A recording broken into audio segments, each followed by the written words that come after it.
Alright, so this is a suggestion via Discord. The name of the video is Failed System.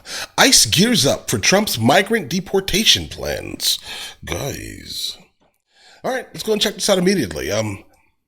My only concern specifically with his deportation plan is the effect that it's probably going to have on overall inflation, the economy. But I do think that this is probably going to be like a two-sided thing though, right? Because while it may negatively affect the economy with Elon Musk and Vivek actually trying to do something about the overall deficit, that may actually balance out. We are wasting trillions upon trillions of dollars, while the deportation plan may take 80 billion, 90, $100 billion or so for every, I don't know, million and a half, million, somewhere in there, guys, right? It'll also affect like low-skilled labor type jobs. There may be repercussions in the market almost exclusively due to deporting so many people at one time, right? If that was to actually come to fruition. So that's kind of my concern. Those are my only concerns when it comes to the actual deportation plan. What will be the actual effects on it? I do think that most likely housing will probably get slightly cheaper, right? Due to the fact that supply and demand, less people looking for housing. That means housing in general will get cheaper for Americans, right? But all right, let's go and check it out. Let's see where this goes, guys. Let's jump into it. Look at this. ICE sources telling the New York Post that agents, quote, can't wait to get back onto the streets after President-elect Trump's incoming border czar said he may have to go ahead and, quote, flood agents to sanctuary cities in order to enact President-elect's policies. Yeah, they Meantime, would. House They would have Democrats to. tell Fox News that Trump's plans for deportation are going to be really disastrous for the economy. Listen.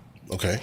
I think it would wreck our economy. $88 billion to just 88. process and deport 1 million people. 1 Do the million. math. That's times 3. Separating families, pulling out essential workforce, increasing inflation. None of those are things that our neighbors want us to be doing. All right, Okay. let's bring in Jonathan Fahey, former acting ICE director and DHS Deputy Assistant Secretary. Jonathan, let's start there with what those Democrats told Hillary Vaughn on Capitol Hill today. They are not wrong when they say enacting Trump's plans are going to be expensive. The question is, how does that price tag stack up with the trillions of dollars the Fed has been spending and local governments to house, feed, and support the millions of people who've crossed the southern border illegally? You're exactly right. They never talk about that. And that's kind of the funny thing about that. That's valid. It's too expensive to deport people. But the latest thing, there was a study, I think it was in June of this year, and it's been reported by the New York Post, that just last year it was $150 billion just to pay for illegal immigrants in terms of education, healthcare, other types of things. Okay, so that actually sounds cheaper. I mean, we shouldn't be paying it in the first place, but that does sound cheaper. If it was $150 billion for what, 3.5 million people versus deporting, which is 88 billion for every 1 million. So that means basically 3.5 times that number. We're looking at, almost $350 billion, guys. Versus $150 billion. But if we can, in fact, kind of get rid of some of the bloat that's actually in our overall budget, that would actually help the process either way, guys, right? But let's continue. Just to pay for illegal immigrants in terms of education, healthcare, other types of things.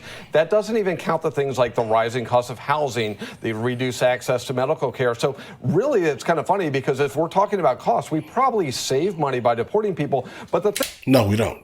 We don't save money. Based off the numbers that you just said, that's actually running us into a deficit. I'm sure you guys have heard it's cheaper to keep her, right? And I am absolutely not for these individuals being here because, again, 80 to 90% have come under basically asylum fraud.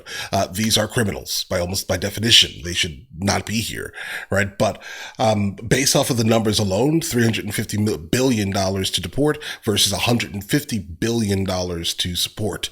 What do we do here, guys? But that'll be a one-time payment of basically $350 billion. So I guess it will be cheaper in the long run, but the immediate we definitely would feel. Really, it's kind of funny because if we're talking about costs, we probably save money by deporting people. But the thing that's really Over time. amazing, which I think is the most important point here, is they're fighting against people coming into sanctuary cities from deporting people. And as you know, the sanctuary cities, they're fighting to keep people that are criminals in this country, people that are in jails, people that have been convicted of crimes. So it's the so dollar remarkable bonds that they are fighting ICE to prevent them from, deporting or But did you just say that word? Defendants or burglars or anything else.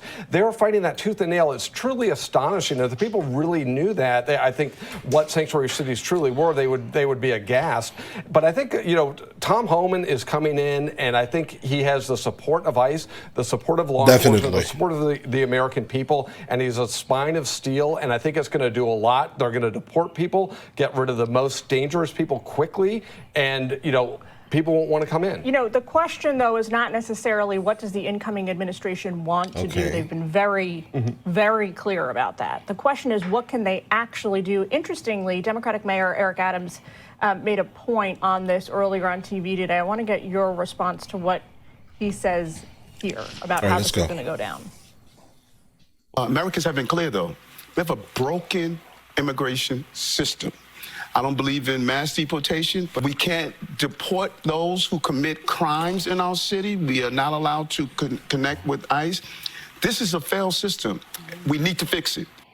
So that's the crux of, obviously you disagree with them, but the crux of the problem there is even if you have the best trained ICE officers in the world who are ready, willing, and able to enact this mass deportation, how are they going to find the people that they seek to deport when you have cities, who legally are not allowed to give them any information? Yeah, I think that's one of the challenges, but I think people find out, ICE finds out when people are in the jails. The problem is the jails won't tell them when they're getting released, so they don't know that people are getting released. So they need to get more cooperation from these sanctuary cities. One of the things they could do is what incentives can they withhold from the sanctuary cities or provide to the non-sanctuary cities? They can also do things like deputize local agents, local police departments to help find people, help arrest them. And I think that one of the most critical things that's is a viable. That's something they could put state, deputize them or put them on task force to help arrest people, deport them. But the most important thing is this needs to stop coming in. So once people know that if they come in, they're getting kicked out, they're not going to want to get kicked in. So and you saw from the first Trump administration. So you look at things like Remain in Mexico, and that once those are in place, the flow stops coming in. There are more resources to go out and find people. People may want to self-deport, and certainly let's get rid of the criminals. Can we all agree on? Can we all agree, especially what's going on in Georgia with Lake and Riley? Can we at least get out the criminals? And prevention is cheaper than treatment on the back. Yeah, exactly. We got to leave it there, Jonathan. And thank you so much for joining us today. Thank you. I appreciate your time. All right. Guys, again, I don't know how this is even going to work, right? But I can definitely see that there will be a lot of people who will be caught up in the crosshairs of this scenario here, right?